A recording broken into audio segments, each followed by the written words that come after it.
గాక ఈ దినం కొరకై ఏర్పాటు చేయబడిన వాక్య భాగముల నుంచి మరి అపోస్తల కార్యము 6వ అధ్యాయము కొన్ని విషయాలు మరి మనం పెట్టినటువంటి టైటిల్ మొట్టమొదటి హతసాక్షి స్టెఫెన్. మొట్టమొదటిగా ఆదిమ సంఘంలో మరి దేవుని కొరకై తాను చేసినటువంటిది, మరి దేవుని కొరకై హతసాక్షి అయినటువంటిగా మనము పరిశుద్ధ గ్రంథంలో చూస్తాం పిల్లరా. మొట్టమొదటిగా మరి 6వ అధ్యాయంలో మరి మొదటి వచనం చూసినప్పుడు ఆ దినములలో శిష్యుల సంఖ్య విస్తరించినప్పుడు, ఆ దినములలో అంటే ఏ దినాలు అనేది మనకు తెలిస్తే కానీ మరి స్టెఫెన్ ఏది అనేది మనకు అర్థం. ఆ దినాలలో అంటే ఏ దినాలు? మరి అపోస్తల కార్యం అంటేనే సంఘ చరిత్ర. మరి ఆ దినాలు అంటే అంతకు ముందున్నటువంటి దినాలు మరి ఏది అని మనం కనుక ఆలోచిస్తే, మరి మొదటి అధ్యాయం కనుక అపోస్తల కార్యం మొదటి అధ్యాయంలో చూస్తే మరక్కడ యేసు ప్రభువారు శిలువ మరణం పొంది తిరిగి పునరుత్థానుడైన తర్వాత 40 రోజులు అనేక తన శిష్యులకు కనబడి తర్వాత ఎప్పుడైతే తాబోరు కొండపైకి వెళ్ళి ఆయన ఆర్భవమైనటువంటిది అనేది మనము మొదటి అధ్యాయంలో గ్రహించిన పిల్లలు. ఇది అయిన తర్వాత మరి శిష్యులతో చెప్పినటువంటి మాట, మీరు నా కొరకు కనిపెట్టుడి, మీకు ఒక ఆదరణకర్త నేను పంపిస్తాను అని మరి దేవుడు వారితో చెప్పడము, మరి వాళ్ళు దేవుడు ఏదైతే చెప్పాడో ఆ మాటకు వాళ్ళు విధేయత కలిగి మరి దేవుని కొరకు వారు కనిపెట్టుచున్నప్పుడు మరి 2వ అధ్యాయంలో చూస్తే ఒక పరిశుద్ధాత్మ అగ్ని జ్వాలలుగా వారి మీదకి వచ్చినప్పుడు వారు అద్భుతమైనటువంటి ప్రసంగాన్ని మరి పేతురు చేసినప్పుడు అనేక మంది 3000 మంది రక్షింపబడడం మనం చూస్తాం. అది 2వ అధ్యాయం. మొదటి అధ్యాయంలో యేసు ప్రభు ఆరోహణము, మరి 2వ అధ్యాయం చూస్తే మరి పేతురు చేసిన మొట్టమొదటి ప్రసంగానికి 3000 మంది రక్షింపబడము. అదే 3వ అధ్యాయానికి వస్తే వారి మీద ఏదైతే పరిశుద్ధాత్మ కలిగిందో ఆ కలిగిన దాన్ని బట్టి మరి అది ఆ యొక్క సొలొమోను మందిరం దగ్గరకు వాళ్ళు వెళ్ళినప్పుడు అక్కడ పుట్టుకతోనే మరి నడవలేనటువంటి స్థితిలో అనుదినం ఆ దేవాలయం దగ్గర ఆయనను వాళ్ళ బంధువులు తీసుకొచ్చి కూర్చోబెట్టడం, తిరిగి మరి సాయంకాలం ఆయన అంటే నడవలేని స్థితిలో ఉన్నటువంటి వ్యక్తిని మరి పేతురు యోహాను ఆ శృంగారం అనే ఆ యొక్క ఏదైతే ద్వారం ఉందో మరి ఆ ద్వారం ద్వారా వాళ్ళు ఏదైనా వీళ్ళు ఇస్తారేమో అని వారి తట్టు చూసినప్పుడు మరి వారు అన్నటువంటి మాట, మేము ఎవరినైతే కలిగి ఉన్నామో ఆ నజరేయుడైన యేసుక్రీస్తు నామములో మీకు స్వస్థత కలుగును అన్నప్పుడు మరి వాళ్ళు స్వస్థత పొందినట్టుగా మనం చూస్తాం పిల్లలు. అది ఎప్పుడు? వాళ్ళు పరిశుద్ధాత్మను పొందుకున్న తర్వాత మరి మొట్టమొదటిగా చేసినటువంటి ఆ యొక్క అద్భుత కార్యం. 3వ అధ్యాయం తర్వాత మరి 4వ అధ్యాయంలోకి వచ్చినప్పుడు మరి 4వ అధ్యాయంలో జరిగినటువంటిది ఏంటంటే వీళ్ళు చేసినటువంటి కార్యాలను బట్టి ఎప్పుడైతే ఆ 3000 మంది రక్షింపబడ్డారో, రక్షింపబడిన తర్వాత అనేక మంది మరి యూదుల నుంచి మరి అనేక మంది యేసుక్రీస్తు దేవుడని నమ్మడాన్ని బట్టి మరి వాళ్ళు చేసినటువంటి కార్యం ఏంటంటే మరి పేతురును యోహానును వాళ్ళు భయపెట్టడం, అనేకమైన మాటల చేత మరి యేసు ప్రభు మీరు ప్రశ్నించకూడదు, యేసు ప్రభు సువార్త మీరు చెప్పకూడదు అని చెప్పి వారికి చెప్పినప్పుడు కానీ వాళ్ళు ఏమాత్రం కూడా దానికి భయపడలేదు. ఎందుకంటే దేవుని ఆత్మ వారి మీద ఉంది కాబట్టి ఆ ఆత్మని వారిని ముందుకు నడిపిస్తుంది. మరి 4వ అధ్యాయం చివరి వచనం కనుక మనం ఆలోచిస్తే మరి బరబ్బ మరి తన కలిగినటువంటి చరస్థిరాస్తులన్నిటిని నమ్మి మరి ఆ యొక్క అపోస్తుల యొక్క పాదల దగ్గర పెట్టడం మనం చూస్తాం. ఇది 4వ అధ్యాయం. మరి 5వ అధ్యాయం కనుక మనం గమనించినట్లయితే మరి అననీయ సఫీరా వారకు కలిగిన ఆ పొలంలో అమ్మిన దాని వెలలో కొంత దాచుకొని మరి ఇంతకే మేము అమ్మాయని చెప్పి వాళ్ళు అపోస్తుల దగ్గర రావడము, మరి మొట్టమొదట అననీయ రావడము, వచ్చినప్పుడు మరి పేతురు వారితో మరి మీరు పరిశుద్ధాత్మను ఎందుకు మీరు దుఃఖపరుస్తున్నారని చెప్పడం, ఆయన అప్పుడే అక్కడ మరణించడం చూస్తాం. అది జరిగిన తర్వాత మరి ఇంచుమించు 3 గంటలు అది జరిగిన 3 గంటల తర్వాత తన భార్య అయినటువంటి సఫీరా రావడం, మరి ఆమెకు తన భర్త చనిపోయినటువంటి విషయం ఆమెకు తెలియదు. మీరు ఇంతకే అమ్మారా మీ పొలాన్ని అన్నప్పుడు అవునయ్యా మేము అంతకు అమ్మాం. మరి ఆమె కూడా చనిపోవడం మనం చూస్తాం పిల్ల. అంటే ఇలాంటి పరిస్థితుల్లో సంఘము మొట్టమొదటిగా ఆవిర్భావం అవుతున్నటువంటి సందర్భాలలో మరి ఈ 5 అధ్యాయాల తర్వాత మరి 4వ అధ్యాయంలో ఇంకొకటి ప్రాముఖ్యమైనది ఉంది. ఇక్కడ 4వ అధ్యాయం మనం ఏదైతే 2వ అధ్యాయంలో 42 వచనంలో మనం చూసినప్పుడు అక్కడ 3000 మంది రక్షింపబడ్డట్టుగా మనం చూస్తాం. అదే 4వ అధ్యాయంలో వస్తే మరి అక్కడ ఎంతమంది రక్షింపబడ్డారు? మన తర్వాత 3000 రక్షింపబడిన తర్వాత మన 4వ అధ్యాయం వచ్చే వరకు మరి ఇంకా ఎంతమంది రక్షణలోకి వచ్చారనేది ఎవరికైనా తెలుసా? 4వ అధ్యాయము 4వ వచనం చూస్తే అక్కడ 5,000 మంది మొట్టమొదటిగా 3,000 మంది, తర్వాత అది 4వ అధ్యాయంలో 5,000 మంది మరి మారు మనసు పొంది బాప్తిస్మలో రక్షణలోకి వచ్చినట్టుగా మనం చూస్తాం. అంటే దాదాపు ఎంతమంది ఇప్పటికే 8,000 మంది. ఆ 8,000 మంది కాకుండా మరి అక్కడ కూడి ఉన్నటువంటి వారు 120 మంది. అంటే దాదాపుగా 8,000 మీదనే కానీ అంటే ఎన్ని అధ్యాయాలు 5 అధ్యాయాల లోపలనే ఇంతమంది మన సంఘంలో చేర్చబడడం అది దేని వల్ల అంటే దేవుని యొక్క ఆ యొక్క పరిశుద్ధాత్మ వారి మీద అనుగ్రహించడం బట్టే అంత గొప్ప సంఘము విస్తరింపబడుతుంది. అది ఈరోజు మనం ధ్యానించవలసింది 6వ అధ్యాయం కనుక మనం గమనించినట్లయితే మరి ఆ దినములలో అనే మాట అర్థం అవ్వడానికి ఇప్పుడు 1వ అధ్యాయం 2వ అధ్యాయం 3, 4, 5 అధ్యాయాలు మనం అంటే ఆ దినాలు అంటే ఎటువంటి దినాలలో మరి వారికి అనేకమైన శ్రమలు కలుగుతున్నటువంటి దినాలలో అనేకమైన బాధలు కలుగుతున్నటువంటి దినాలలో వారు మరి అక్కడ ఆ 2వ అధ్యాయంలో మరి 3,000 మంది అని చెప్పాడు. మరి అదే 4వ అధ్యాయంలో 5,000 మంది అని చెప్పాడు. కానీ 6వ అధ్యాయం వచ్చే వరకే శిష్యుల సంఖ్య విస్తరించుచున్నది. అంటే ఇక్కడ ఆ నంబరింగ్ మెన్షన్ చేయలేదు. అంటే దాదాపుగా మనం అనుకోవడానికి 10,000 మంది దాకా మరి వాళ్ళందరూ ఒక సంఘంగా ఏర్పడడం మనం చూస్తాం పిల్లలు. మరి దీనిలో ఆ దినంలో శిష్యుల సంఖ్య విస్తరించినప్పుడు అనుదిన పరిచర్యలో తమలోని విధవరాలను చిన్న చూపు చూచిరని మరి అక్కడ ఏదైతే 4వ అధ్యాయంలో అక్కడ ఉన్నటువంటి యూదులు మరి పరిచర్యలు శాసనం సదుకాయలు ఏదైతే మన పేతురుకు యోహానుకు మరి భయపెట్టి ఆ సువార్తను ఆపాలని అనుకున్నప్పుడు వాళ్ళు మాత్రం ఆపలేదు. కానీ అపవాది ఏదైనా సంఘం విస్తరిస్తున్నప్పుడు ఆ సంఘంలో ఏదో ఒకటి చేసి డిస్టర్బ్ చేయాలనేది దాని యొక్క ప్రణాళిక. కాబట్టి మరి ఇక్కడ వచ్చినటువంటిది ఏంటంటే వీళ్ళు ఆ విధంగా ఈ విధంగా అయితే వీళ్ళు మారడం లేదు. మరి ఇంకొక విషయం కూడా 4వ అధ్యాయంలో ఇంకోటి ఏం చెప్తుందంటే వీళ్ళను ఆ యొక్క చెరసాలకు వేయాలని అనుకున్నప్పుడు మరి గమనీయులైనటువంటి ఆయన ధర్మశాస్త్రం నేర్చినటువంటి వాడు ఏం చేస్తాడంటే అయ్యా ఇది వాళ్ళ ద్వారా జరుగుతున్న కార్యము కాదు. ఒకవేళ మనుషుల ద్వారా జరిగితే మనం ఏదైనా ఆపొచ్చు, కానీ అది దేవుని ద్వారా జరుగుతున్నటువంటి కార్యము పరిశుద్ధాత్మ చేత వాళ్ళు నింపబడి ఆ గొప్ప కార్యం చేస్తున్నారు కాబట్టి అది దేవుని కార్యం. కాబట్టి మనం ఏమి కూడా వాళ్ళకి డిస్టర్బ్ చేయొద్దని చెప్పి మరి ఆయన వాళ్ళను అంటే దేవుడు పరిశుద్ధాత్మ చేత ఆయన వీళ్ళ తరపున మాట్లాడినట్టుగా మనం చూస్తాం. మరి ఆ దినాల్లో అయితే అక్కడ అపవాదిని ఓడించినట్టుగా మనం చూస్తున్నాం. మరి 6వ వచనంలో ఇక్కడ 6వ అధ్యాయంలో మరి 2-3 వచనాలు చూస్తే అపవాది అక్కడ ఒక డిస్టర్బ్ చేయాలి, సంఘంలో డిస్టర్బ్ చేయాలని మరి అక్కడ వచ్చినటువంటి విషయాన్ని మనం గమనిస్తే మరి ఆ దినంలో శిష్యుల సంఖ్య విస్తరించినప్పుడు అనుదిన పరిచర్యలో తమలోని విధవరాలను చిన్న చూపు చూచిరని ఎబ్రీల మీద గ్రీకు భాష మాట్లాడు యూదులు సనగసాగిరి. మరి అక్కడ మనం ఏదైతే 5 అధ్యాయాలు చూసినప్పటికీ మరి అక్కడ కూడా అపోస్తులైనటువంటి వారు ఎవరు కూడా వాళ్ళ మాటలు లెక్క చేయలేదు.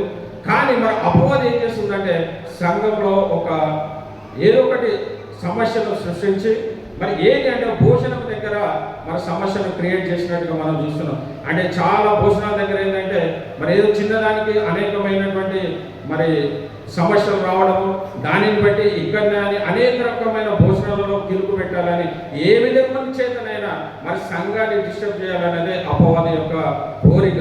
మరి ఇక్కడ కూడా సంఘంలో మరి ఎబ్రిల్ అంటే ఆ యొక్క ప్రాంతీయ భాష ఎబ్రిల్ అంటే ఆ ప్రాంతీయ భాష మాట్లాడేవారు.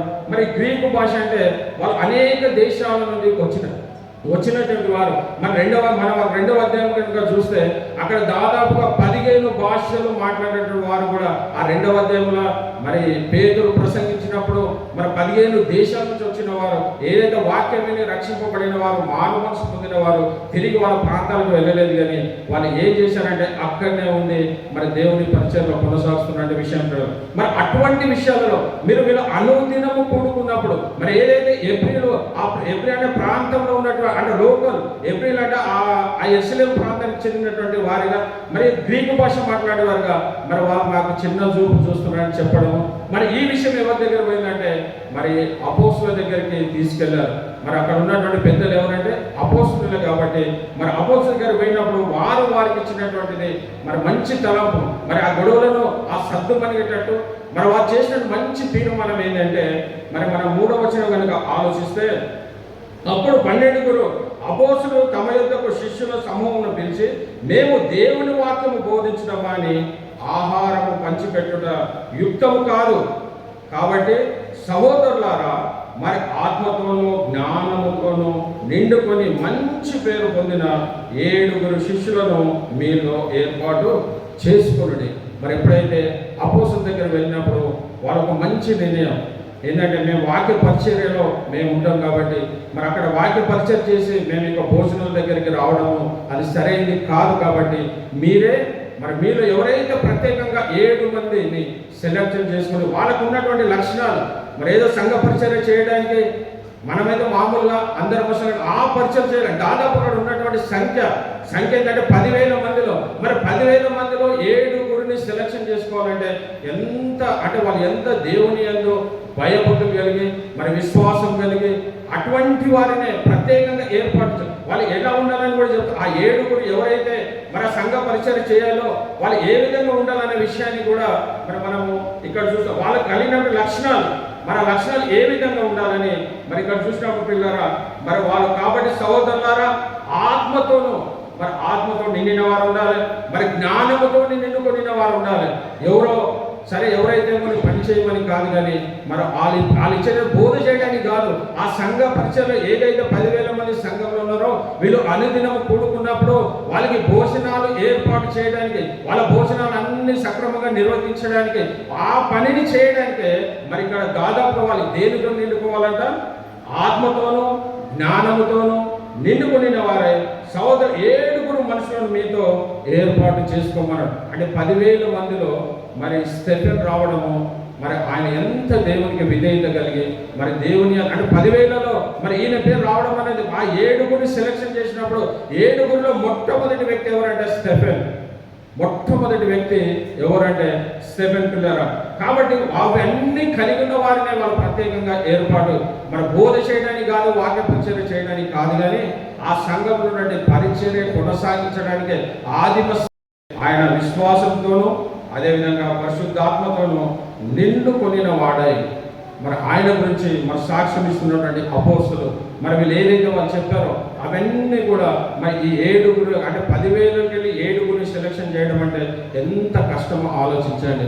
ఇప్పుడు మన సంఘం ఉంది, మన సంఘంలో ఏదైనా ప్రత్యేకంగా ఒక మనిషిని ఏర్పాటు చేయాలంటే 100 మందిని ఏర్పాటు చేయాలంటే మనం ఎవరిని ఏర్పాటు చేస్తాం అంటే మనకి ఇష్టం వచ్చిన వారిని ఏర్పాటు చేస్తాం, మనకి ఎవరైతే అనుకూలంగా ఉంటారో వారిని ఏర్పాటు చేసుకుంటాం. కానీ ఇక్కడ అది లేదు. ఇక్కడ ఏంటంటే ఎవరైతే పరిశుద్ధాత్మను మరి విశ్వాసమును మరి కలిగి ఉన్నారో వారినే వాళ్ళు ప్రత్యేకపరిచారు పిల్లలు.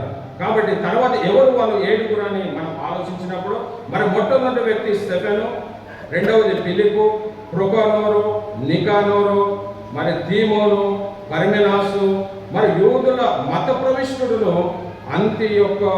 అంతియొక్క యానాడును నికోలాసు అను వారిని ఏర్పరచుకొని మరి 7 దేనికి ఏర్పాటు చేశారంటే ఆ సంఘంలో ఉన్నటువంటి పరిచర్య.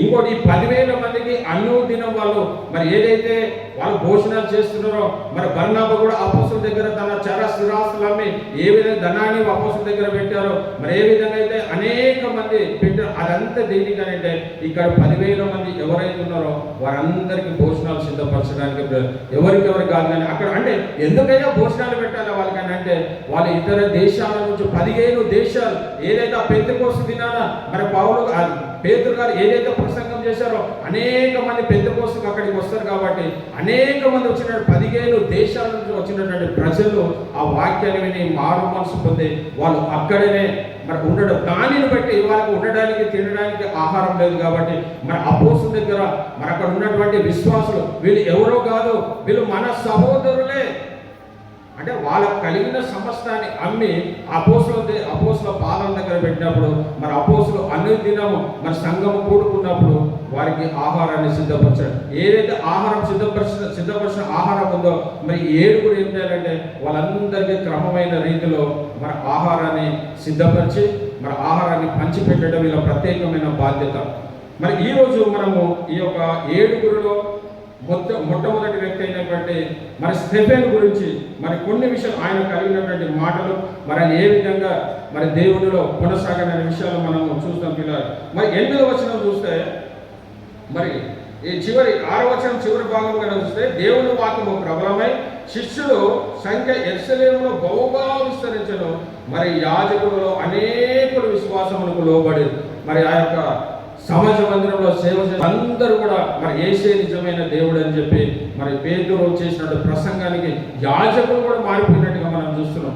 మరి వాళ్ళు మారరు, కానీ యూదులైనటువంటి వారు ఏదైతే యాజకత్వం మరి ఆ యొక్క ప్రత్యక్ష గుడారంలో ఏదైతే యాజకత్వం చేస్తారో వాళ్ళందరూ కూడా మరి మారిపోయినట్టుగా చూస్తాం. అదే కాకుండా వాళ్ళు చేసినటువంటి ముఖ్యమైన కార్యం ఏంటంటే మరి 6వ వచనం చూస్తే వారిని అపోస్తుల ఎదుట నిలబెట్టి వీరు ప్రార్థన చేసి వారి మీద చేతులు ఉంచిరి.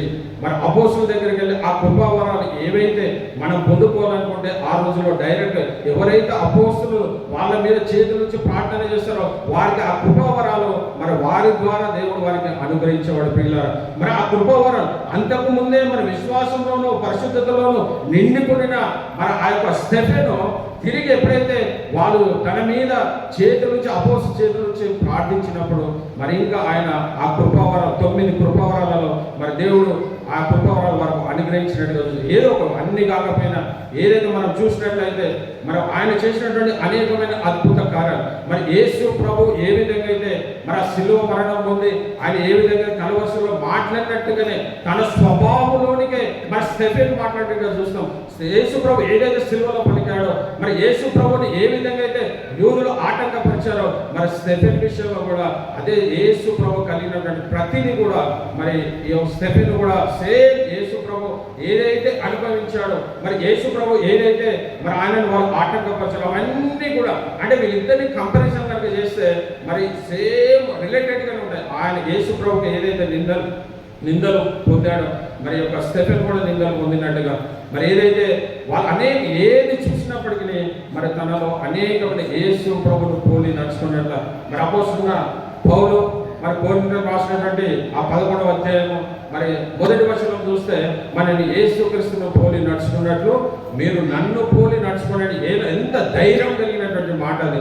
మరి మామూలు వ్యక్తులు మనం చెప్పలేము, కానీ మన పౌలు అంత ధైర్యంగా చెప్పాడు. మరి ఇక్కడ స్టెఫెన్ కనుక కూడా మనం ఆలోచిస్తే స్టెఫెన్ కూడా అలాంటి విశ్వాసం కలిగినటువంటిగా మనం చూస్తున్నాం పిల్లలు. మరి 8వ వచనం చూస్తే మరి స్టెఫెన్ కృపతోనూ బలంతోనూ నిండిన వాడై ప్రజల మధ్య మహత్కార్యములను గొప్ప సూచక్రియలను చేయించున్నాను. మరి ఆయన ఒక సంఘ పరిచర్యకు ఏర్పాటు చేయబడిన వాడే, కానీ ఎప్పుడైతే మరి ఆ యొక్క అపోస్తలులు తన మీద చేతి నుంచి ప్రార్థించినప్పుడు వాళ్ళు పొందినటువంటి కృపా వరాలలో మరి గొప్ప మహత్కార్యములు మరి అద్భుత కార్యములు చేసినట్టుగా మనం చూస్తున్నాం పిల్లలు. మరి ఇది మరి యేసు ప్రభు కూడా మరి ఎప్పుడైతే మరి యేసు ప్రభు కూడా అనేకమైనటువంటి కార్యాలు మనం చేసినట్టుగా చూస్తాం. మరి అదే విషయంలో మన అపోస్తలుల కార్యం 6:7 చూస్తే మన మత్తయి సువార్త 4:23-25 చూస్తే ఏదైతే తన పట్ల ఏదైతే అద్భుత కార్యాలు మహాకార్యాలు గొప్ప సూచక్రియలు ఎవరైతే స్టెఫెన్ చేశాడో మరి యేసు ప్రభు కూడా అలాంటి కార్యాలు మనం చేసినట్టుగా చూస్తాం పిల్లలు. ఒకసారి మన మత్తయి సువార్త 4వ అధ్యాయం కనుక మనం చూసినట్లయితే మరి అక్కడ యేసు ప్రభు చేసినటువంటి అనేకమైనటువంటి విషయాలను మనం చూస్తాం. అదే విషయంలో ఈ యొక్క స్టెఫెన్లో కూడా మరి ఈ కార్యాలు మనం చేసినట్టుగా మనం చూస్తున్నాం పిల్లలు. మరి అపోస్తలుల మత్తయి సువార్త 4వ అధ్యాయం 23 మరి యేసు వారి సమాజ మందిరములలో బోధించుచు దేవుని రాజ్యమును గూర్చిన సువార్తను ప్రకటించుచు ప్రజలలోని ప్రతి వ్యాధిని రోగమును స్వస్థపరచుచు గలిలయ అంతటా సంచరించను.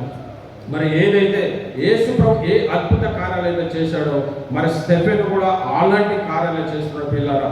అంటే యేసు ప్రభు యేసు ప్రభు యొక్క స్వభావంలోనికి యేసు ప్రభు ఏ స్వభావం అయితే కలిగి ఉన్నాడో మరి యొక్క స్టెఫెన్ కూడా అలాంటి స్వభావం. మరి మనం చదివిన వాక్యం ఇక్కడ కూడా మనం చూసినట్లయితే మరి స్టెఫెన్ కృపతోనూ బలంతోనూ నిండినవాడే ప్రజల మధ్య మహత్కార్యములు గొప్ప సూచక్రియలు చేయించడను.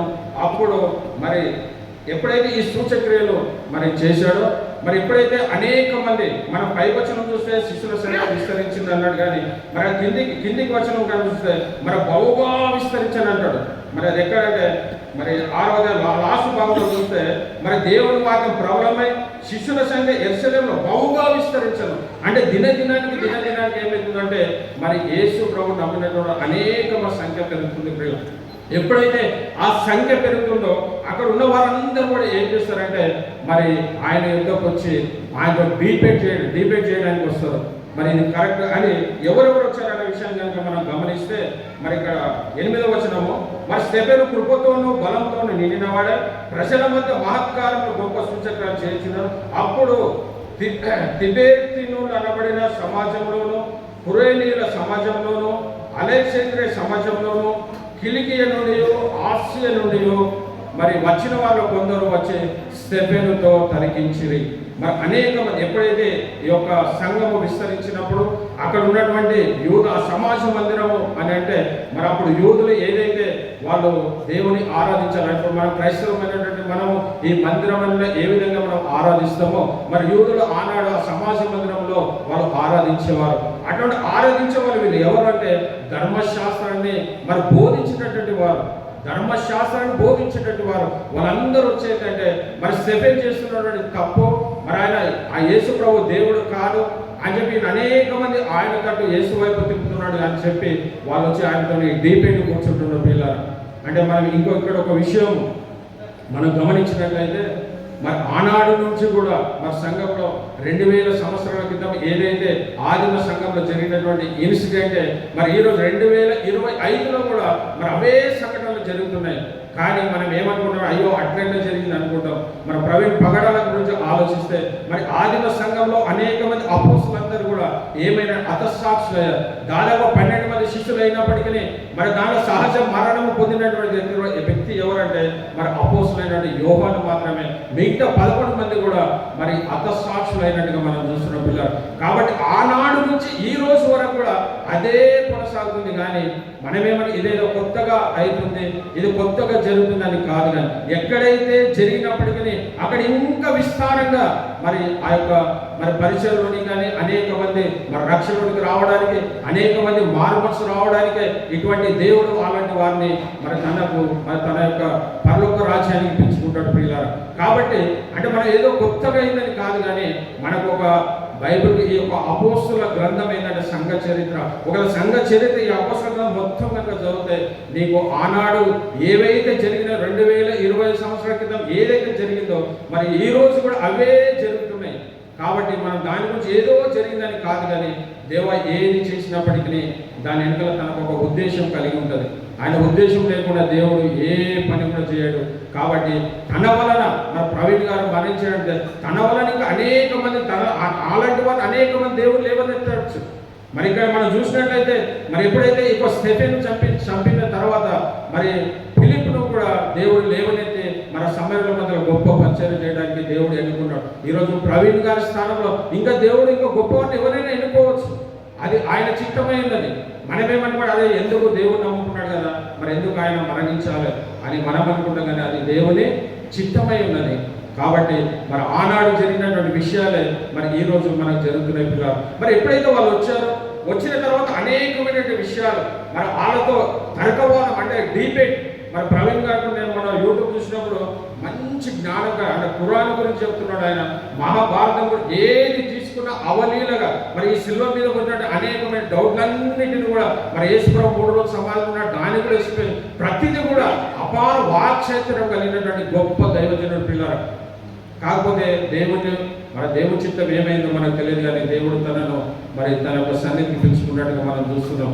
కాబట్టి మరి ఇక్కడ కూడా మరి ఏదైతే స్టెఫెన్ చేసినటువంటి అనేక మంది స్టెఫెన్ చెప్పినటువంటి ప్రసంగాలకు అనేక మంది మరి యేసు వైపు తిరగడానికి చూసి అక్కడ సమాజంలో ఆ యోగుల సమాజంలో ఉన్నటువంటి వారందరూ ఏం చేశారంటే ఆయనతో డిబేట్కి వచ్చారు. అయ్యో, మన ధర్మశాస్త్రంలో మనం ప్రావీణ్యులము, మన గొప్ప జ్ఞానం కలిగినటువంటి వారు, మరి స్టెఫెన్ ఎంతటి వాడు, నిన్న వచ్చినటువంటి వాడు ఆ సంఘ పరిచారకుడు, మరి అపోస్తలుడు కాదు. కాబట్టి మనం ధర్మశాస్త్రంతోనే ఆయనను మనం ఓడిద్దాం, కాబట్టి ఆయనను మన వైపు తీసుకుందామని చెప్పి వాళ్ళందరూ ఎవరు ఒక్కడు స్టెఫెన్ ఒక్కడే, కానీ వాళ్ళు వచ్చినట్టు వారు ఏంటంటే 5 దేశాల నుండి వచ్చారు. 5 సమాజ మందిరం నుంచి ఆయన దగ్గరకు వచ్చినట్టుగా మనం చూస్తున్నాం పిల్లలు.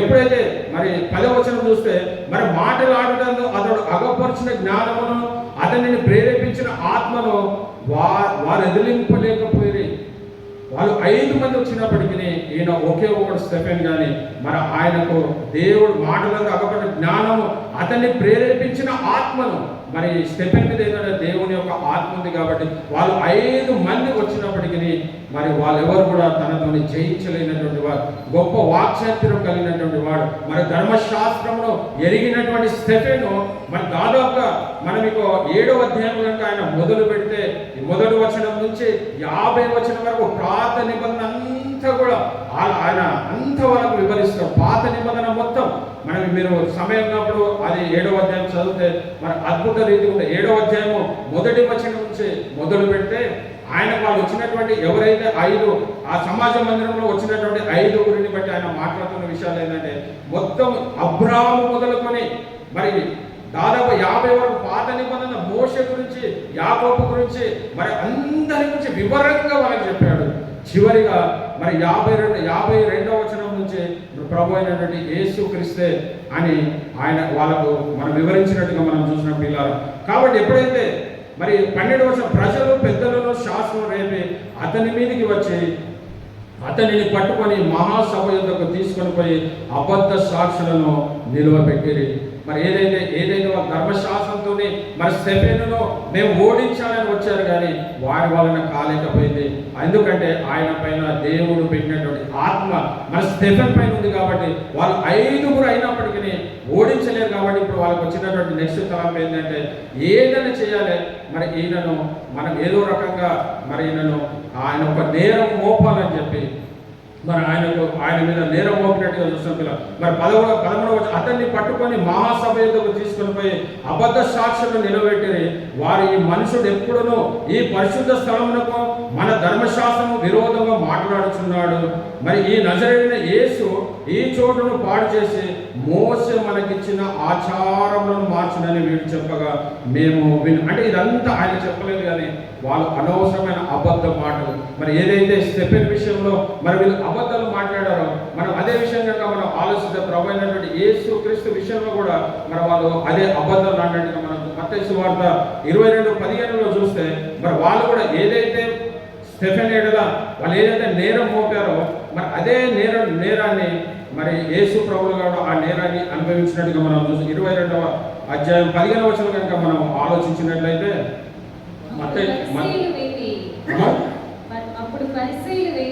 అప్పుడు పరిశీలన వెళ్ళి మాటలలో అతనిని చిక్కుపరచాలని ఆలోచన చేయొచ్చు. చాలా మంచి అంటే ఇక్కడ కూడా యేసు ప్రభువుకు ఏదైతే మరి యేసు ప్రభు తన క్రియలేదు కానీ మరి దేని విషయంలో ఆయన తప్పు చేయడం నిరపరాధిగా నీతిమంతుడిగా ఏదైతే ఉన్నాడో వాళ్ళు తప్పు పట్టలేకపోయారు. కాబట్టి వాళ్ళు చేసినటువంటి ఆలోచన ఏంటంటే మరి ఈయన చిక్కుల పరచవాలని ఏదో రకంగా ఈయనను మరి ఆ యొక్క శిలువకు అప్పగించాలి, ఏదో ఒక నేరం మోపాలని ఏదైతే మరి యేసు ప్రభువుల ఎడల మరి వాళ్ళు తలంచారో మరి మనం ఈ స్టెఫెన్ విషయంలో కూడా మరి అదే వాళ్ళు తలంచినట్టుగా అంటే యేసు ప్రభు స్వభావంలోనికి మరి స్టెఫెన్ గారు మరి అంటే యేసు ప్రభువును పోలి నడుచుకున్నట్టుగా యేసు ప్రభు ఏదైతే ఆయనకు అనుభవించాడో వాటన్నిటిని కూడా తన జీవితంలో మరి నెరవేర్చినట్టుగా మనం చూస్తున్నాం పిల్లరా. మరి అది జరిగిన తర్వాత మరి ఆయన చెప్పినటువంటి విషయం మహాసభ యుద్ధకు తీసుకొని పోయి అబద్ధ సాక్ష్యం నిలబెట్టి ఈ మనుషుడు ఎవడు ఈ పరిశుద్ధ స్థలములకు అంటే అక్కడ మహాసభ ఉన్నటువంటి 70 మంది కలిగినటువంటి సంట్ ఎయిట్రిన్ అనే ఒక సభ ఉంటుంది.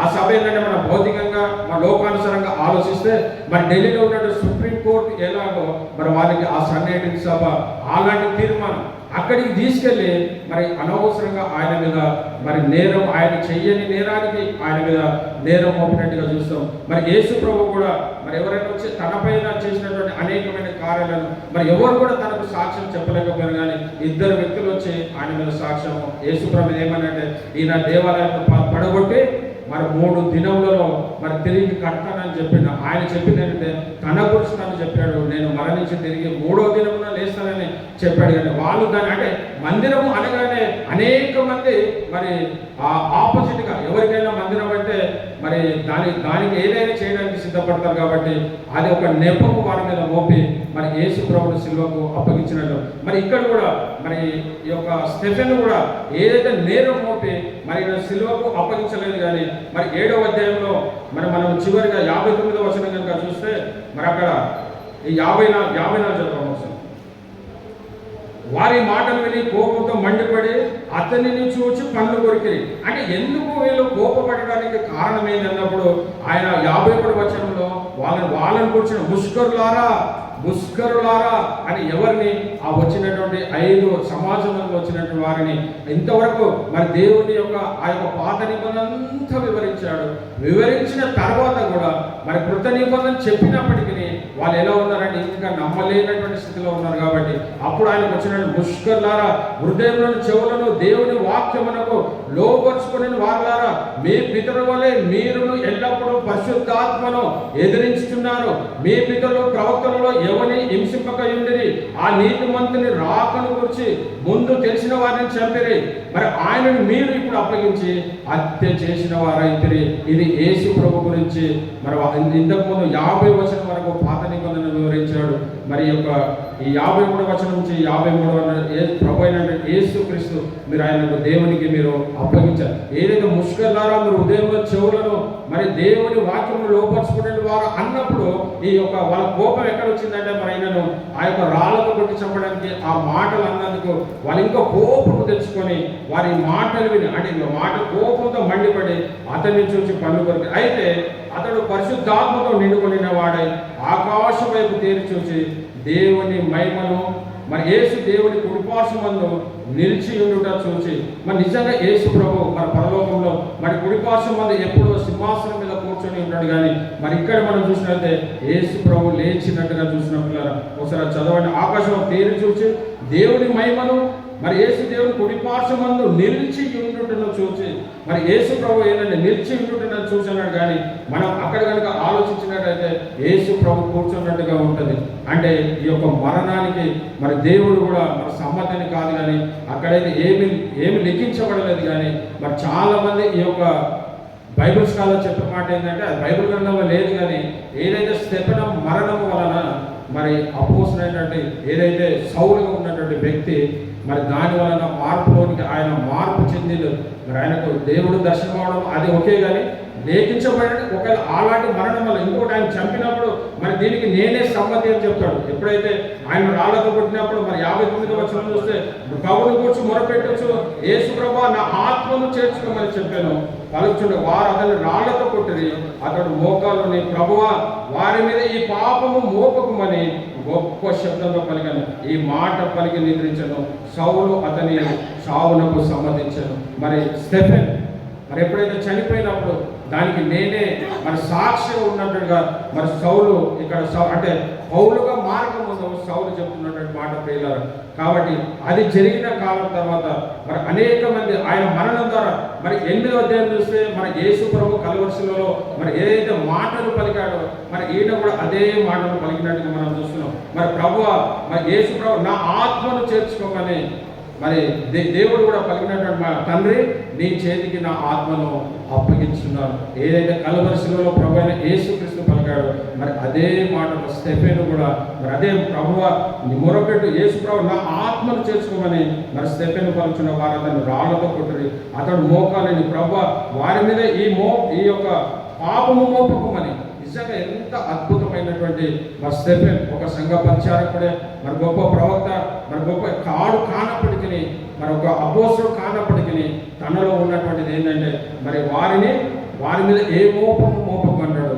అంటే దాని అర్థం ఏంటంటే మరి ప్రభు అయిన యేసుక్రీస్తు మరి సిలువలో ఉన్నప్పుడు తండ్రి వీరు ఏమి చేస్తున్నారో వీరు ఎరగరు కనుక వీరిని క్షమించుము అని అంటున్నాడు. మరి ఆయన వారి మీద మోపకము, వాళ్ళు ఎవరు రాళ్లతో కొట్టినప్పుడు మరి ఆయన రాళ్లతో అనేకమైన శిలువ మరణము లేకపోతే ఖడ్గంతో ఏదైనా చేసినప్పటికీ అప్పటికప్పుడు తన ప్రాణం పోతుంది. కానీ మరి ఇంకో మరణం ఏంటంటే రాళ్లతో కొట్టినప్పుడు ఆయన ఎంత వేదన పడి చావు, మరి చావు ఇమీడియట్గా రాదు కదా.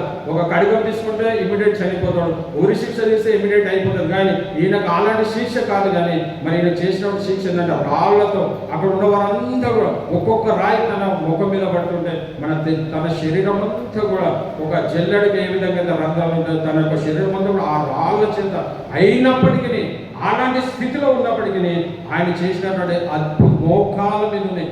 మోకాల ఎలాంటి స్థితిలో మోకాల మీద ఉన్నాడండి? ఆ రాళ్లతో కొడుతున్నప్పుడు కూడా మోకాల. ఈరోజు మరి మన మోకాల ప్రార్థన మనకు ఉందా? అనేక మంది అంటే ఆరోగ్యం సహకరించకపోతే మంచిదే. ఒకవేళ మోకాలు నువ్వు ఉండగలిగిన స్థితిలో కనుక నువ్వు ఉంటే మరి ఎందుకు నువ్వు మోకరించావు? ఆయన ఏ స్థితిలో మోకరించాడు? నీకు దేవుడు సమస్తం నీకు ఆరోగ్యాన్ని ఇచ్చాడు, నీ కుటుంబాన్ని దీవించాడు, నీకు సకల ఆశీర్వాదాలు నీకు అనుగ్రహించాడు, దినదినము నేను ఎంతగానో అభివృద్ధి పరుస్తున్నాడు. కానీ నువ్వు దేవుని సన్నిధికి వచ్చినప్పుడు మరి మోకాలు ఉండి ప్రార్థించగలుగుతున్నావా? మరి స్టెఫెన్ ఏ పరిస్థితిలో ఉన్నాడు? ఆయన తన శరీరం అంతా రాళ్లతో కొట్టబడి తన శరీరం అంతా అనేకమైన గాయాల చేత ఉన్నప్పుడు కూడా మరి ఆయన మోకాలుని మరి దేవునికి ప్రార్థిస్తున్నట్టుగా మనం చూసిన పిల్లలు. మరి ఈరోజు మరి నీవు నేను అలాంటి కృపను పొందుకునే వారికి ఉన్నామా? మన సంఘంలో అనేక మంది స్టెఫెన్ లాగా మరి దేవుడు లేవనెత్తుడుగా అనేక మంది యవ్వన బిడ్డలు మన సంఘంలో వారందరూ స్టెఫెన్ ఎలాంటి పరిచర్య మరి చేశాడో అలాంటి పరిచర్య చేయడానికి మరి దేవుడు మన సంఘంలో అనేక మంది మా సంఘము విస్తరింపబడాలంటే మరి సేవకులే కాదు ప్రియులారా. మరి ఈయన సేవకుడు కానప్పటికీ ఒక సంఘ పరిచారకుడు అయినప్పటికీ తాను చేసినటువంటిది ఆయన సంఘం యొక్క సంఘ బయట కూడా ఆయన సువార్తను ప్రకటించిన వాడికి మనం చూస్తాం. మరి ఈయననే కాదు, ఈయన అయిన తర్వాత మరి 8వ మరి ఇంకో చాలా సందర్భాలుగా మరి ఎవరికి ఒక ఆలోచన కలిగి ఉంటుంది, నేను ఈ సంఘంలో లేకపోతే సంఘం నడవదు అనే ఆలోచన కలిగి ఉంటాం. కానీ ఇక్కడ స్టెఫెన్ చనిపోయినప్పటికీ 8వ అధ్యాయం దేవుడు మన ఫిలిప్పును లేవనెత్తాడు. దేవుడు తన పనిని ఎక్కడ కూడా ఆపడు, ఆయన తన పనిని తను కొనసాగించడం అది మనం గ్రహించాలి. ఎప్పుడు మనము నేనుంటేనే సంఘం నడుస్తుంది, నేనుంటేనే సంఘం నడిపింపబడుతుంది అని మనం ఎప్పుడు కూడా అతిశయపడకూడదు. ఇక్కడ చనిపోయాడు, మనం అతని వల్ల అనేక మంది మోస చనిపోయాడు. మోస తర్వాత యెహోషువ రాలేదా? దేవుడు ఎవరినో కానీ ఏర్పాటు చేసుకుంటూనే ఉంటాడు. ఆ తర్వాత కాలేబు రాలేదా? మనం ఎప్పుడు కూడా అలాంటి ఆలోచన ఉండకూడదు. మనం ఎవరి పని చేయాలంటే దేవుని సువార్త పని మనం చేసేవారు ఉండాలి. కానీ ఇది నేనే నాది అన్న అలాంటి ఆలోచన మనకు ఉండకూడదు. దేవుని చిత్తం సంఘంలో నువ్వు వచ్చినావంటే నువ్వు ఏది చేసినావు దేవుని చిత్తమైతే నేను వాడుకుంటాడు. అంతేగాని అయ్యో నాకు ఇది లేదు కదా, నాకు ఈ అవకాశం లేదు కదా అని మనం ఎప్పుడు చింతించే వారికి ఉండకూడదు.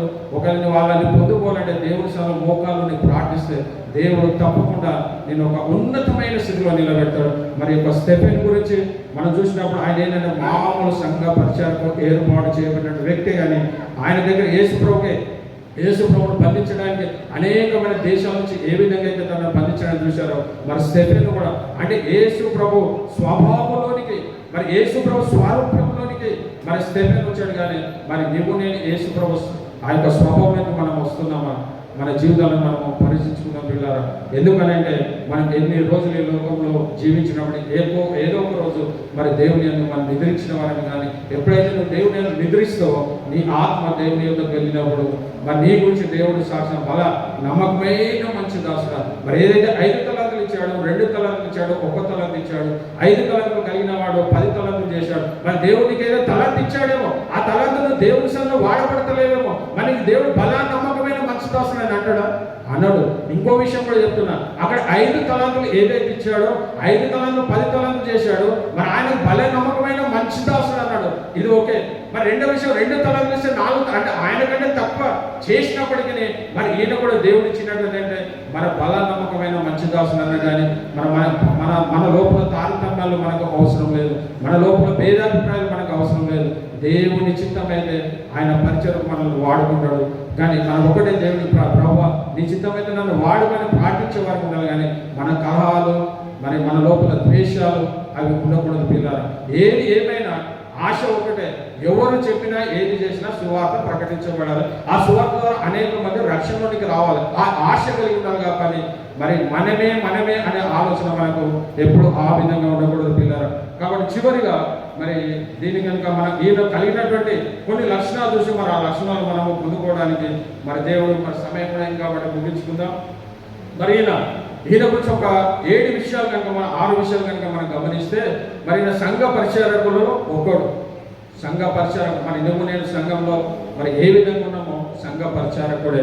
రెండవ చూస్తే మరి విశ్వాసంతో నిండినవాడు, మరి పరిశుద్ధాత్మతో నిండినవాడు, కృప చేత నిండినవాడు, మరి బలము చేత నిండినవాడు, మరి జ్ఞానము చేత నిండినవాడు. మనం కలిగి ఉన్నామా? విశ్వాసం ఉందా? పరిశుద్ధాత్మ మనకు కలిగి ఉన్నామా? కృప, మరి బలము, మరి వీటన్నిటిని మనము పొందుకునే వారిగా మనం ఉంటున్నామా? మరి ఆయన అవన్నీ పొందుకున్నాడు కాబట్టి మన దేవుడు బహుబలంగా వాడబడి అనేక మందికి సువార్త చెప్పి ఆయన మొట్టమొదటి అతసాక్షిగా మరి పరిశుద్ధ గ్రంథంలో ఆయన గురించి లిఖించబడ్డది. మరి ఈరోజు నా పేరు, నీ పేరు మరి జీవ గ్రంథంలో ఉందా? ఒకసారి పరీక్షించుకుందాం. మరి మన పేరు అయితే పరిశుద్ధ గ్రంథంలో ఉండడానికి అవకాశం లేదు, కానీ జీవ గ్రంథంలో నీ పేరు, నా పేరు ఉందా? మరి ఈ క్రియలు మనలో ఉన్నాయా? మరి మూడో చూస్తే మరి దేవుని గురించి పూర్తిగా తెలిసినటువంటి వాడు. దేవుని గురించి మరి అబ్రహాము మొదలుకొని యేసు క్రీస్తు వరకు ఈ 7వ అధ్యాయం అంతా కూడా మరి వచ్చినటువంటి సమాజ అధిపతులకు వాక్యానంతా అనర్గణంగా వివరించాడు. అబ్రహాము మొదలుకొని అంటే ఆ యొక్క వాక్యం పైన గ్రంథం ఎంత పట్టుదల కలిగినటువంటి వ్యక్తి. మరి మూడవదిగా 4వ చూస్తే మరి సంఘానికి అందుబాటులో ఉన్నవాడు. మరి సంఘంలో ఏదైనా పని సంఘానికి అందుబాటులో ఉంటున్నావా? ఒక బాధాకరమైన విషయం ఏంటంటే మరి ప్రతి దినము మనము పునాది పరిశుద్ధ దినం మనం భోజనాలు ఏర్పాటు చేస్తున్నాం, కానీ మరి ఆ గ్రూప్ ఉన్నాడు బిడ్డలు ఎవరు రావడం లేదు. గమనించండి, అది నీకు ఆసక్తి. మరి ఈరోజు ఎక్కడైతే ఒక అతసాక్షిగా అనేక మందికి మరి ఒక 5 మంది ధర్మశాస్త్రము మరి బాగుగా తెలిసిన వారి ముందు కూడా ఆయనని నిలబెట్టింది. అంటే దీంట్లో మనము తెలుసుకోవాల్సింది ఏంటంటే మనకు సీనియారిటీ ముఖ్యం కాదు, కానీ సిన్సియారిటీ ముఖ్యం. సీనియారిటీ కాదు కావాల్సింది, నీ సిన్సియారిటీ కావాలి దేవునికి. నేను ఇన్ని సంవత్సరాలు ఉన్నానని ప్రాముఖ్యం కాదు, కానీ నీవు ఉన్నటువంటి సంవత్సరంలో దేవునికి నువ్వు ఎంత సిన్సియారిటీ కలిగి ఉన్నావు అది ప్రాముఖ్యం. మరి ఇక్కడ ఆయన ఎప్పుడు వచ్చినవాడు? మధ్యలో వచ్చినటువంటి వ్యక్తి. మరి అంతగా మరి సువార్తలన్నీ అయిపోయినప్పటికీ సంఘ చరిత్రలో వచ్చినట్టు 6వ అధ్యాయంలో కనిపించినటువంటి వ్యక్తి మరి అంతమంది అంత అనర్గళంగా మరి దేవుని గురించి వివరించడానికి ఏంటంటే మరి దేవుని యందు ఆయనకు ఉన్నటువంటి సిన్సియారిటీ ముఖ్యం. మరి ఆయన ఇంకోటి అందుబాటులో ఉన్నవాడు, నమ్మకంగా ముందుకు కొనసాగినాడు. మరి నమ్మకంగా ఆయన ముందుకు కొనసాగాడు. మరి అదే కాకుండా మరి సంఘం వెలుపల కూడా ప్రభువును ప్రకటించేవాడు. మరి సంఘం వెలుపలో మరి నీవు సంఘంలోనే కాదు, కానీ మరి సంఘంలో వెలుపల కూడా నీపై మరి సువార్తను ప్రకటించేవాడిగా నీవు ఉంటున్నావా? మరి 5వ చూస్తే మరి ప్రభు వైపు చూసినవాడు మరి నీ దృష్టి, నా దృష్టి ఎవరిపైన ఉంది? మరి లోకం పైన ఉందా? మరి దేవుని పైన నీ దృష్టి, నా దృష్టి ఎవరి మీద మన దృష్టి ఉంది? మరి ఆ యొక్క స్టెఫెన్ అయితే దేవుని పైననే తన దృష్టి నిలబెట్టుకున్నాడు. మరి 7వ చూస్తే పరలోక దర్శనము కలిగినటువంటి వాడు. మరి అలాంటి మరి ఎప్పుడైతే ఆయన ఆ రాళ్ళతో కొట్టి చంపుతున్నప్పుడు మరి దేవుడు ఆయన సింహాసనంలో లేచి నిలబడ్డాడంట. మరి ఎంత శ్రేష్టమైనటువంటి జీవితం. మరి ఈరోజు మన సంఘంలో మరి అనేక మంది బిడ్డలు ఒక స్టెఫెన్ లాగా, ఒక ఫిలిప్ లాగా, వాళ్ళ ఫిలిప్ కూడా మన సమరలకు గొప్ప పరిచర్య చేస్తాడు. ఆ 8వ అధ్యాయం చూస్తే గొప్ప పరిచర్య. ఆయన కూడా సమరలు అంటే మరి యూదుల చిన్న వెలివేయబడిన వారు అయినప్పటికీ వారి మొదలుతో గొప్ప పరిచర్య చేస్తాడు. కాబట్టి మరి అలాంటి పరిచర్య, అలాంటి ఆశ కలిగి మరి స్టెఫెన్ లాంటి జీవితం మనం కలిగి మన జీవితాన్ని మరి దేవునికి మనం అప్పగించుకున్న వారి పిల్లరా మరి దేవుడు మరి దీవించి ఆశీర్వదించబడును గాక. ఆమేన్.